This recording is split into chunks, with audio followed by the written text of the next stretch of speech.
यहाँ पे अपनी तकरीब में जो ख़ुसूसी दुआ के लिए बुलाया है, दुआ से पहले कुछ कलमात ये हमारे गोश गुजार करेंगे।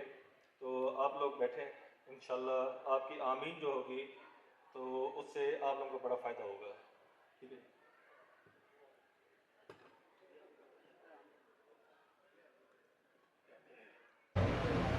वरनही बारश बगोयत तायरम, इंसान की मिसाल शुतुरमुर्ग की है।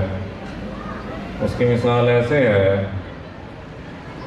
कि शुतुरमुर्ग को किसी ने कहा घर बपर के उड़ तो गोयश, उसने क्या जवाब दिया, बगोयत उश्तरम, मेरी टांगें देखें, मेरी गर्दन देखें, मैं शुतर हूँ, ऊँट हूँ, ऊँट भी बना कभी उड़ते हैं। तो फिर उसने क्या कहा, वरनही बारिश, फिर वज़न उठाओ, ऊँट तो वज़न उठाते हैं। तो उसने क्या जवाब दिया, बगोयत तायरम, मैं परिंदा हूँ, मेरे पर देखो, परिंदे भी कभी भला कभी वज़न उठाते हैं। तो इंसान की मिसाल ऐसी ही है, इंसान अपने मफाद के गिर्द इसी तरह घूमता है।